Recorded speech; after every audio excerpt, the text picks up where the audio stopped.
Hello दोस्तों, नमस्कार। मैं हूं प्रमोद राव और आप देख रहे हैं बहुजन हाल्ट। दोस्तों, आज की वीडियो में हम लोग चमार शब्द का सही मतलब और सही अर्थ जानेंगे, क्योंकि सही अर्थ न जानकारी होने की वजह से चमार जाति के लोगों को अपमानित महसूस होना पड़ता है, क्योंकि मनुवादी लोग चमार जाति को नीचा समझते हैं और उनको अपमानित करने के लिए कोई चमार कहता है, कोई चमार सियार कहता है, कोई चमाड़िया कहता है। यानी कि इस तरह की भाषा का प्रयोग करके अपमानित करने की कोशिश की जाती है, जो कि बिल्कुल गलत है। लेकिन जब आप चमार शब्द का सही अर्थ जान जाएंगे तो आप खुद पे गर्व करने लगेंगे। तो दोस्तों, वीडियो को शुरू करने से पहले अगर आप हमारे YouTube चैनल से नए जुड़े हैं तो चैनल को जरूर सब्सक्राइब कर लीजिएगा, वीडियो को लाइक कर दीजिएगा, साथ ही बेल आइकन की घंटी को भी दबा दीजिएगा, जिससे कि हमारे वीडियो की नोटिफिकेशन सबसे पहले आपको मिल सके। तो दोस्तों, चलिए वीडियो को शुरू करते हैं और जानते हैं कि चमार शब्द का सही मतलब क्या है, सही अर्थ क्या है। दोस्तों, चमार जाति में गुरु रविदास जी का सबसे ज्यादा महत्व है, क्योंकि इस समुदाय में, इस जाति में अगर कोई सबसे पुराने संत महात्मा हैं, महापुरुष हैं, तो वह गुरु रविदास जी हैं। तो यह घटना उनके जीवन से जुड़ी हुई एक घटना है कि गुरु रविदास जी का जन्म वाराणसी के काशी में हुआ था, और जिस समय उनका जन्म हुआ था उस समय छुआछूत भेदभाव पूरे देश में फैला हुआ था, क्योंकि जाति के आधार पर ही अधिकार दिया जाता था, जाति के आधार पर ही शिक्षा दिया जाता था और जाति के आधार पर ही मान सम्मान दिया जाता था। इन विकट परिस्थितियों में गुरु रविदास जी का जन्म हुआ था। गुरु रविदास जी अछूत समाज में पैदा होने के बावजूद भी वह बहुत ही विद्वान थे और लोगों को शिक्षा देने का काम करते थे, लोगों को सही मार्ग बताने का काम करते थे। और उनकी पूरी कोशिश थी कि जो मनुवादियों के द्वारा, जो ब्राह्मणवादियों के द्वारा इस देश में छुआछूत भेदभाव फैलाया गया है, उसे दूर किया जाए और अपने दोहों के माध्यम से लोगों को शिक्षित किया जाए।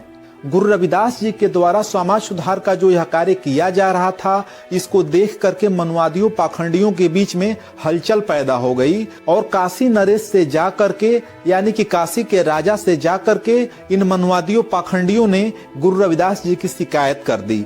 शिकायत में उन लोगों ने ये कहा कि रविदास जो है चमार जाति में पैदा हुआ व्यक्ति है, शूद्र समाज का व्यक्ति है और शूद्र समाज के व्यक्ति को पढ़ने लिखने का अधिकार नहीं है, लेकिन धर्मशास्त्रों के खिलाफ जाकर के रविदास लोगों को शिक्षा देने का काम कर रहा है, अतः वह दंड का भागी है, उसे दंड दिया जाए।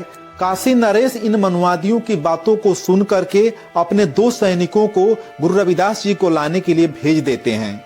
जैसे ही दोनों सैनिकों को गुरु रविदास जी को सभा में लाने का आदेश जारी किया जाता है, वह दोनों सैनिक उनको खोजते हुए उनके गांव में, उनकी बस्ती में चले जाते हैं और जाकर के बस्ती में पता लगाने लगते हैं कि गुरु रविदास जी कहाँ रहते हैं। लोग उनको बताते हैं कि आप गांव से बाहर चले जाइए, गांव के बाहर आपको एक कुटी दिखाई देगी, उसी कुटी में वह भक्ति भजन करते हैं और वहीं से लोगों को ज्ञान बांटने का काम करते हैं। दोनों सैनिक उस कुटी में पहुंच जाते हैं और गुरु रविदास जी से जाकर कहते हैं, महोदय, आपको काशी नरेश ने बुलाया है। उन सैनिकों की बात सुनकर के गुरु रविदास जी कहते हैं कि मेरा बहुत सारा काम बाकी पड़ा है, मैं उन सभी काम को करके राजा नरेश के पास चला जाऊंगा। तब वह दोनों सैनिक कहते हैं कि आपको हमारे साथ चलना होगा, अगर आप हमारे साथ नहीं जाएंगे तो जबरदस्ती हम लोगों को आपको अपने साथ लेके जाना पड़ेगा।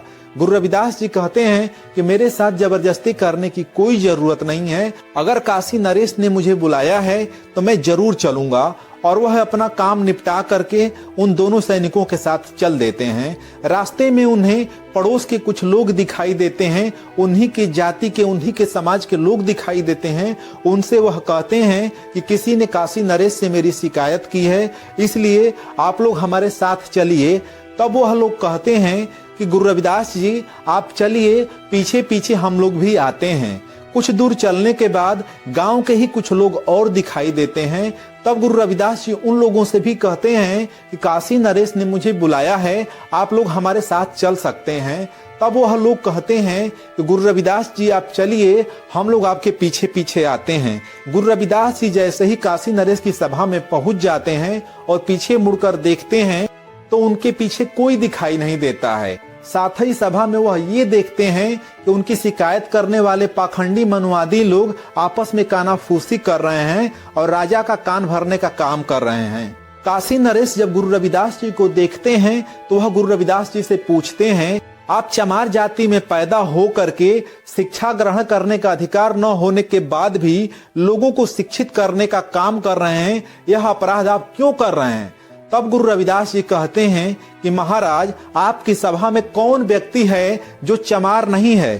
क्या आपके ये मंत्री चमार नहीं हैं? क्या आपके ये सैनिक चमार नहीं हैं? क्या मेरी शिकायत करने वाले ये लोग चमार नहीं हैं? क्या आप चमार नहीं हैं? जैसे ही गुरु रविदास जी राजा को चमार बोलते हैं या अन्य सभी लोगों को चमार बोलते हैं, वैसे ही वहां पर मौजूद सभी सैनिक तलवार लेकर के गुरु रविदास जी के तरफ आगे बढ़ने लगते हैं, जिसको देखते हुए काशी नरेश उनको रोक देते हैं और सोचने लगते हैं कि यह व्यक्ति कौन है जो इतनी साहस के साथ भरी सभा में मुझे चमार कहने की दुस्साहस कर रहा है, साथ ही यहाँ पे मौजूद सभी लोगों को चमार कह रहा है। यह कोई साधारण व्यक्ति नहीं हो सकता है, इसकी हत्या तो कभी भी की जा सकती है, यह भागकर कहाँ जाएगा? लेकिन मुझे सबसे पहले यह बात जाननी जरूरी है कि इन्होंने मुझे चमार क्यों कहा है, इसके पीछे का कारण क्या है। और काशी नरेश गुरु रविदास जी से पूछने लगते हैं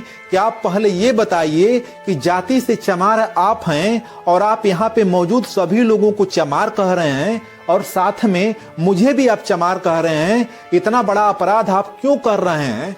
तब गुरु रविदास जी कहते हैं कि महाराज, जातियों में बांट करके मुझे चमार कहा जा रहा है, साथ ही अधिकारों से वंचित किया जा रहा है, शिक्षा से दूर किया जा रहा है, लेकिन जातियां इंसानों में नहीं होती है, जातियां पेड़ पौधों की होती है, जातियां जानवरों में होती हैं, जातियां चिड़ियों और पंछियों में होती हैं, जातियां इंसानों में नहीं होती हैं।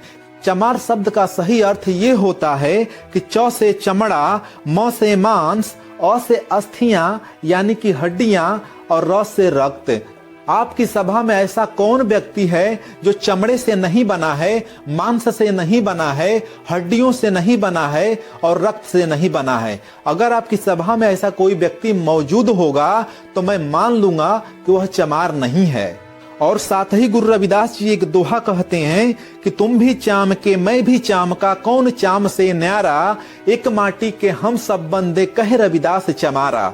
गुरु रविदास जी के तर्क को सुन करके, गुरु रविदास जी के दोहे को सुन करके काशी नरेश प्रभावित हो जाते हैं और वह गुरु रविदास जी के शिष्य बन जाते हैं। साथ ही जो मनुवादी पाखंडी गुरु रविदास जी की शिकायत करने पहुंचे रहते हैं, उनको वह दंडित करने का काम करते हैं और गुरु रविदास जी को अपने हाथी के ऊपर, जिस पर वह सवारी किया करते थे, जिसके ऊपर सोने की चादर बिछी रहती है, उसके ऊपर उनको बैठा करके पूरे नगर को घुमवाने का काम करते हैं। गुरु रविदास जी को राजा के हाथी के ऊपर बैठा हुआ देख करके नगर के लोगों को, बस्ती के लोगों का सीना चौड़ा हो जाता है और वह लोग गुरु रविदास जी का जयकारा लगाने लगते हैं। साथ ही इस घटना के बाद गुरु रविदास जी की ख्याति पूरे भारत में धीरे धीरे फैलने लगती है। तो दोस्तों, आज की यह वीडियो आप लोगों को कैसी लगी?